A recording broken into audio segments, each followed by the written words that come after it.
ನಮಸ್ತೆ ವೀಕ್ಷಕರೇ, ಇತ್ತೀಚಿನ ದಿನಗಳಲ್ಲಿ ಹೆಣ್ಣು ಮಕ್ಕಳಲ್ಲಿ ಗರ್ಭಕೋಶದ ಸಮಸ್ಯೆ, ಮುಟ್ಟಿನ ಸಮಸ್ಯೆ ಹೆಚ್ಚಾಗಿ ಕಾಡ್ತಾ ಇದೆ. ಅಂತಂದ್ರೆ ಬಿಳಿ ಮುಟ್ಟಾಗಿರುವಂತದಿರ್ಬೋದು ಅಥವಾ ಮುಟ್ಟು ಅಂತಂದ್ರೆ ತಿಂಗಳಿಗೆ ಏನ್ ಮಂತ್ಲಿ ಸೈಕಲ್ ಆಗ್ಬೇಕು ಅದು ಕೆಲವೊಬ್ಬರಿಗೆ ಆಗ್ತಾ ಇರಲ್ಲ. ಇನ್ನು ಕೆಲವೊಬ್ಬರಿಗೆ 15 ಡೇಸ್ ಆಗ್ತಾ ಇರತ್ತೆ. ಇನ್ನೊಂದಿಷ್ಟು ಜನರಿಗೆ ಏನು 3 ಮಂತ್ಸ್ಗೆ 6 ಮಂತ್ಸ್ಗೆ ವರ್ಷ ಆದ್ರೂ ಕೂಡ ಕೆಲವೊಬ್ಬರಿಗೆ ಪೀರಿಯಡ್ಸ್ ಆಗ್ತಾ ಇರೋದಿಲ್ಲ.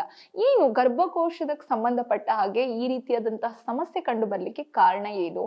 ಈ ಮುಟ್ಟಿನ ಸಮಸ್ಯೆ ಏನು? ಇದನ್ನೆಲ್ಲ ತಿಳಿಸ್ಕೊಡ್ಲಿಕ್ಕೆ ನಮ್ಮ ಜೊತೆ ಇವತ್ತು ಡಾಕ್ಟರ್ ಸುಮಾ ಅವರಿದ್ದಾರೆ. ಅವ್ರನ್ನ ಮಾತಾಡಿಸ್ತಾ ಹೋಗ್ತೀನಿ. ಮೇಡಮ್ ನಮಸ್ತೆ. ನಾನು ಆಗ್ಲೇ ಹೇಳಿದಾಗೆ ಇತ್ತೀಚಿನ ದಿನಗಳಲ್ಲಿ ಹೆಣ್ಣು ಮಕ್ಕಳಲ್ಲಿ ಗರ್ಭಕೋಶದ ಸಮಸ್ಯೆ ಹೆಚ್ಚಾಗ್ತಾ ಇದೆ.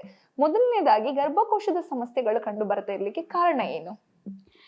ಇತ್ತೀಚಿನ ದಿನಗಳಲ್ಲಿ ಗರ್ಭಕೋಶ ಸಮಸ್ಯೆ ಹೆಣ್ಮಕ್ಳಲ್ಲಿ ಜಾಸ್ತಿ ಕಾಣಿಸ್ತಾ ಇದೆ. ಅಂದರೆ ಜಾಸ್ತಿ ಅವರು ತಪಾಸಣೆ ಮಾಡಿಸ್ಕೋತಾ ಇದ್ದಾರೆ. ಏನಕ್ಕೆ ಮಾಡಿಸ್ಕೋತಾ ಇದ್ದಾರೆ ಅಂದರೆ ಬೇರೆ ಬೇರೆ ಏಜ್ ಗ್ರೂಪಲ್ಲಿ, ಅಂದರೆ ಬೇರೆ ಬೇರೆ ವಯಸ್ಸಿನಲ್ಲಿ ಬೇರೆ ಬೇರೆ ಕಾರಣಗಳಿರ್ತವೆ.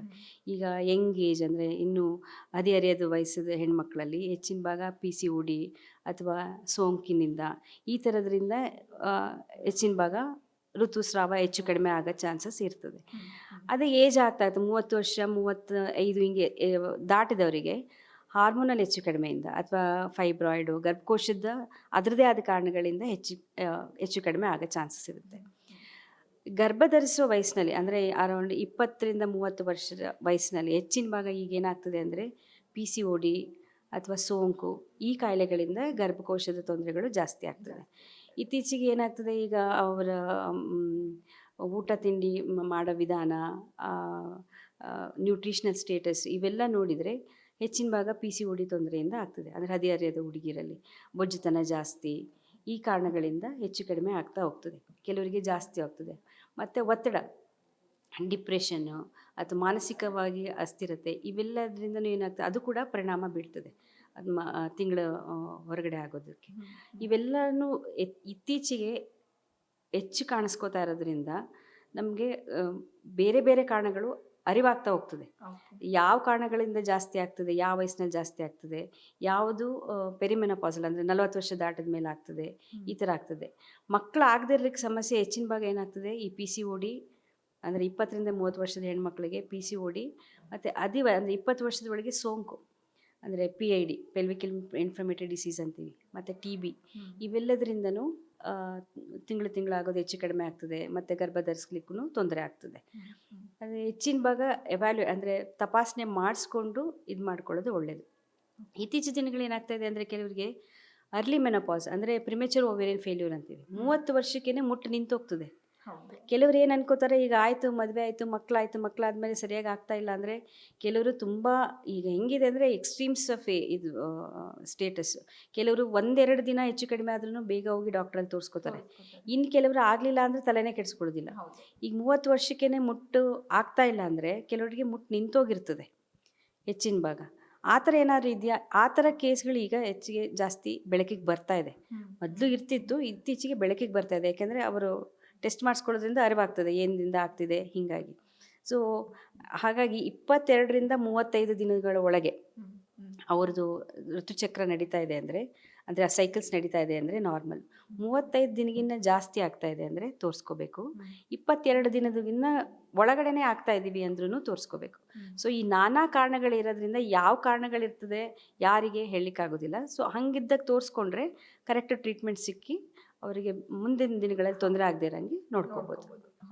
ಇನ್ನು ಋತುಚಕ್ರ ಆರಂಭ ಏನಾಗುತ್ತೆ ಅದು ಒಂದಿಷ್ಟು ಸರ್ಟೈನ್ ಏಜಲ್ಲಿ ಆದ್ರೇನೆ ಒಳ್ಳೆಯದು. ಆದರೆ ಇತ್ತೀಚಿನ ದಿನಗಳಲ್ಲಿ ನಮ್ಮ ಆಹಾರ ಕ್ರಮ ಅಥವಾ ನಮ್ಮ ಲೈಫ್ ಸ್ಟೈಲ್ ಏನೋ ಗೊತ್ತಿಲ್ಲ, ಆದರೆ ಸುಮಾರು 8ರಿಂದ 9 ವರ್ಷದ ಹುಡುಗರು ಆಗುವಂಥದ್ದು ಅಥವಾ ಒಂದು ಚಿಕ್ಕ ವಯಸ್ಸಿನಲ್ಲಿ 4ನೇ ತರಗತಿ 5ನೇ ತರಗತಿಯಲ್ಲಿ ಓದ್ತಾ ಇರುವ ಮಕ್ಕಳಲ್ಲಿ ಕೂಡ ಹೆಣ್ಣು ಮಕ್ಕಳು ಋತುಚಕ್ರ ಆರಂಭ ಆಗ್ತಾ ಇದೆ. ಏನು ಇದಕ್ಕೆ ಮುಖ್ಯವಾದ ರೀಸನ್ ಏನು? ಈ ರೀತಿ ಆಗೋದ್ರಿಂದ ಅವರ ದೇಹದಲ್ಲಿ ಏನಾದರೂ ಸಮಸ್ಯೆ ಉಂಟಾಗುವಂಥ ಸಾಧ್ಯತೆ ಏನಾದರೂ ಇದೆಯಾ? ಈ ಇತ್ತೀಚಿನ ಅಂದರೆ ಹಿಂದಿನ ಕಾಲದಲ್ಲಿ ಅಂದರೆ 90-80 ದಶಕಗಳಲ್ಲಿ ಈ ಥರ ಇರಲಿಲ್ಲ. ಆವಾಗ ಫಿಸಿಕಲ್ ಆ್ಯಕ್ಟಿವಿಟಿ ಜಾಸ್ತಿ ಇರ್ತಿತ್ತು. ಅಂದರೆ ಕೆಲಸಗಳು ಕೈಗೆಲಸ ಹೆಣ್ಮಕ್ಳಿಗೆ ಜಾಸ್ತಿ ಇರ್ತಿತ್ತು.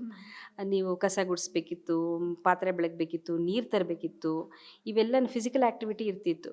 ಮತ್ತು ಹೆಚ್ಚಿನ ಭಾಗ ಜಂಕ್ ಫುಡ್ ಆಗಲಿ ಅಥವಾ ಎಣ್ಣೆಲಿ ಕರೆದಿದ್ದಾಗಲಿ ಇಲ್ಲ, ಎಣ್ಣೆಲಿ ಕರೆದ ತಿಂಡಿ ಹಬ್ಬ ಹರಿದಿನಗಳಲ್ಲಿ ಬಿಟ್ಟರೆ ಹೆಚ್ಚಿನ ಭಾಗ ಯಾರೂ ಇದು ಮಾಡ್ತಿರ್ಲಿಲ್ಲ, ತಿಂತಿರಲಿಲ್ಲ. ಈಗ ಹೆಂಗಾಗಿದೆ ಅಂದರೆ ನೀವು ಒಂದು ಆರ್ಡ್ರ್ ಮಾಡಿದ್ರೆ ಅರ್ಧ ಗಂಟೆಗೆ ನೀವು ಕೇಳಿದ್ದು ಬಂದು ಬಾಗಿಲಲ್ಲಿ ಬೀಳ್ತದೆ, ಆ ಥರ ಪರಿಸ್ಥಿತಿ. ಹಂಗಿದ್ದಾಗ ಏನಾಗ್ತದೆ ಅಂದರೆ ಆ ಮಕ್ಕಳು ತಪ್ಪಂತಲ್ಲ, ಆ ಮನೆ ವಾತಾವರಣ ಅವ್ರ ಮನೇಲಿ ಹಾಗೆ ನಡೀತಿರ್ತದೆ. ಸೊ ಹಾಗಾಗಿ ಫಿಸಿಕಲ್ ಆ್ಯಕ್ಟಿವಿಟಿ ಕಡಿಮೆ ಆಗ್ತಾ ಹೋಗ್ತಾ ಇದೆ. ಈಗ ಸ್ಕೂಲಿಗೆ ಹೋಗ್ತಾರೆ, ಸ್ಕೂಲಿಗೆ ವ್ಯಾನಲ್ಲಿ ಹೋಗ್ತಾರೆ, ವ್ಯಾನಲ್ಲಿ ಬರ್ತಾರೆ, ಬಂದು ಹೋಮ್ವರ್ಕ್ ಅದು ಇದು ಮಾಡ್ತಾರೆ, ಹೆಚ್ಚಿನ ಭಾಗ ಟಿ ವಿ ಮುಂದೆ ಮೊಬೈಲ್ ಮುಂದೆ ಕಳೀತಾರೆ. ಹೊರಗಡೆ ಹೋಗಿ ಮಕ್ಕಳು ಆಟ ಆಡೋದೇ ಕಡಿಮೆ. ಆಡಿದ್ರೂ ಯಾವುದೋ ಒಂದೆರಡು ಕ್ಲಾಸ್ ಅಂತ ಹಾಕ್ತಾರೆ, ಅದರಲ್ಲಷ್ಟೇ ಅರ್ಧ ಗಂಟೆ 1 ಗಂಟೆ ಕಾಲಕ್ಕೆ ಸೀಮಿತವಾಗಿಬಿಡ್ತದೆ ಫಿಸಿಕಲ್ ಆ್ಯಕ್ಟಿವಿಟಿ. ಹಾಗಾಗಿ ಏನಾಗ್ತಾ ಇದೆ, ಇದು ನ್ಯೂಟ್ರಿಷನ್ ಒಬೆಸಿಟಿನೂ ಜಾಸ್ತಿ, ಅಂದರೆ ಬೊಜ್ಜುತನ ಜಾಸ್ತಿ ಆಗ್ತದೆ ಮಕ್ಕಳಲ್ಲಿ ಬೊಜ್ಜುತನ ಜಾಸ್ತಿಯಾಗಿ ಬೇಗ ದೊಡ್ಡವರಾಗ್ತಾ ಇದ್ದಾರೆ. ಅಂದರೆ ಹಿಂದೆ ಎಲ್ಲ 14-15 ವರ್ಷದ ಮೇಲೆ ಆಗ್ತಾಯಿದ್ರು, 16 ವರ್ಷದ ಮೇಲೆ 14 ವರ್ಷದ ಮೇಲೆ. ಈಗೇನಾಗಿದೆ 8ರಿಂದ 10 ವರ್ಷಕ್ಕೇ ಆಗೋಂಥ ಪರಿಸ್ಥಿತಿ ಬಂದಿದೆ. ಈಗ ಬೇಗ ಈ ಪೀರಿಯಡ್ ಆಗೋದ್ರಿಂದ ಏನಾಗ್ತದೆ ಅಂದರೆ ಗರ್ಭಕೋಶಕ್ಕೆ ಬೇಗ ಕೆಲಸ ಸ್ಟಾರ್ಟ್ ಮಾಡ್ದಂಗೆ ಅದು ಆ ಥರ ಸ್ಟಾರ್ಟ್ ಮಾಡೋದು. ಸೊ ಜಾಸ್ತಿ ಹಾರ್ಮೋನಿಗೆ ಎಕ್ಸ್ಪೋಜರ್ ಇರ್ತದೆ ಅದು.